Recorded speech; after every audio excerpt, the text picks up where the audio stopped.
नमस्कार। NBT online की team इस समय यूपी के एक बेहद ही हॉट सीट पे है। हॉट सीट इसलिए क्योंकि हरदोई सदर सीट से करीब 50 सालों से नरेश अग्रवाल की फैमिली लगातार इस सीट पे कब्जा जमाए है, लेकिन इस बार इस सीट पे एसपी मुकाबले में है और कड़ी टक्कर दे रही है। और एसपी के कैंडिडेट अनिल वर्मा जी हमारे साथ हैं। अनिल जी, एनबीटी ऑनलाइन पे आपका बहुत बहुत स्वागत है। जीत होगी? जीत निश्चित होगी। 50 साल का जो 45 साल का जो रिकॉर्ड है। जी हाँ, जनता ने मन बना लिया है।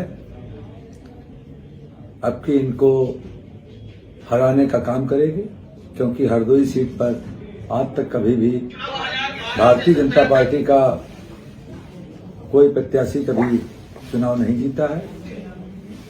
तो इस बार आप जब जनता के बीच जा रहे हैं तो मुद्दे क्या हैं? किस मुद्दे पे वोट मांग रहे हैं? यहाँ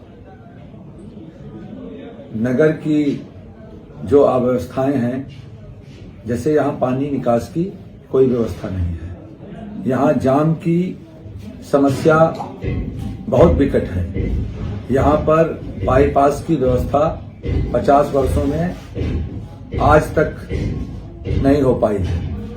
यहाँ पर नगर की जो सीमा है, जो पहले थी जब नगर हरदोई बना था, आज जितने लोग नगर में रहते हैं उससे अधिक लोग इस नगर के आसपास के एरिया में रहते हैं, जिनको नगर की कोई सुविधाएं नहीं मिल पाती हैं।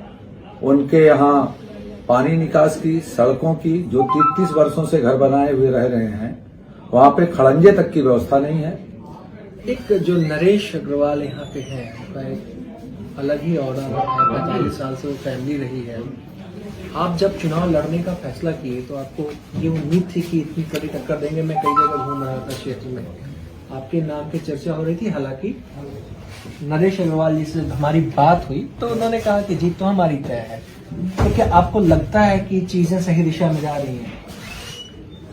ये तो आने वाली 10 तारीख बताएगी। जनता इनके अन्याय, अत्याचार, भ्रष्टाचार, ये जो दल बदल करके चुनाव जीतते रहे हैं, अब की उनको यहाँ की जनता सबक सिखाने का काम करेगी। क्योंकि इन्होंने विकास के कामों पे कभी ध्यान ही नहीं दिया।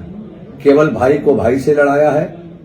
गरीब लोगों के बीच में कहा है कि ये शराब पिएं, ये ऐसा काम करें जिससे इनकी तरक्की ना होने पाए।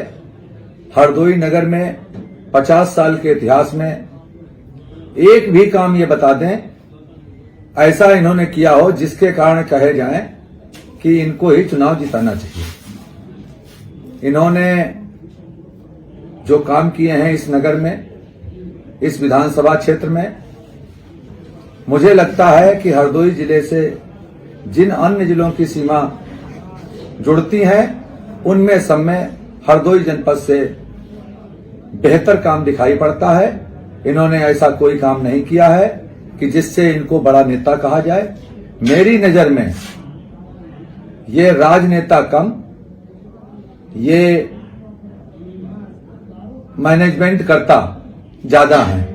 अच्छा, मैनेजमेंट पे एक सवाल आ रहा है। कास्ट कम्बिनेशन की भी विधानसभा क्षेत्र में काफी बात हो रही है। आपके भी फेवरेबल है इस बार कास्ट कम्बिनेशन इस विधानसभा में? को लगता है कि जो कास्ट कभी पर्टिकुलर एक पार्टी को वोट करती थी वो आपके साथ आएगी? मेरे साथ आने की बात है तो मेरे साथ हर वर्ग, हर समाज मेरे साथ जुड़ा हुआ है। चाहे वो सामान्य में हो, चाहे वो पिछड़ी जाति में हो, चाहे वो अनुसूचित जाति में हो। अनुसूचित जाति का तो मैं कैंडिडेट ही हूं। पहली बार हरदोई में एक मजबूत सीट पर मुझे रिजर्व होने के बाद सामान्य सीट पर हमारे राष्ट्रीय अध्यक्ष जी ने हम पर विश्वास करके यहां टिकट दिया है। और मैंने भी उनको आश्वस्त किया था कि मैं कम से कम इनको 50,000 वोटों से चुनाव हरा करके आऊंगा। अगर इससे कम वोटों से चुनाव हरा करके आता हूं तो आप मुझे जीता हुआ प्रत्याशी मत मानिएगा। आखिर इस आत्मविश्वास की वजह क्या है? इनके अत्याचार, इनके अन्याय, इन्होंने जो भ्रष्टाचार की गंगा यहां बहा रखी है, इनको एक नेता कम प्राइवेट लिमिटेड कंपनी के तौर पे इन्होंने पूरे क्षेत्र को बना रखा है। इनके पास इनकी इस कंपनी में मैनेजिंग एमडी स्वयं ये हैं, फिर इनके डायरेक्टर हैं, कई डायरेक्टर हैं, फिर नीचे जो जो पद होते हैं सब बटे। कोई बेईमानी करेगा, पटरी दुकानदारों को ठगेगा, कोई बस वालों को ठगेगा, किसी के पास रेलवे का ठेका होगा, किसी के पास मिट्टी के काम का ठेका होगा, किसी के पास बालू के ट्रक आएंगे, मोरंग के ट्रक आएंगे, उन पे वसूली होगी, किसी पे ई रिक्शा की लोगों की वसूली होगी। मैं विश्वास दिला करके कहता हूं कि अगर इस क्षेत्र के लोगों ने मुझे विधायक बनाया तो ये जो तह बाजारी का ठेका चलता है, मैं 3 दिन के अंदर इसे बंद कराने का काम करूंगा। किसी भी पटरी दुकानदार से 10 रुपए भी मैं वसूलने नहीं दूंगा। तो 10 मार्च को फिर हमारी आपकी अगर बात होती है तो विजय कैंडिडेट से मैं बात करूंगा निश्चित। तो अनिल वर्मा अपनी जीत के प्रति काफी आश्वस्त हैं। ये सीट काफी मुश्किल सीट माना जा रहा है दोनों ही पार्टियों के लिए, बीजेपी एसपी दोनों के लिए। 10 मार्च को जब नतीजे आएंगे तो तस्वीर साफ होगी कि अनिल वर्मा जीतेंगे या फिर यहाँ वो पुराना राज चलता रहेगा। एनबीटी ऑनलाइन के लिए सत्यकाम अभिषेक।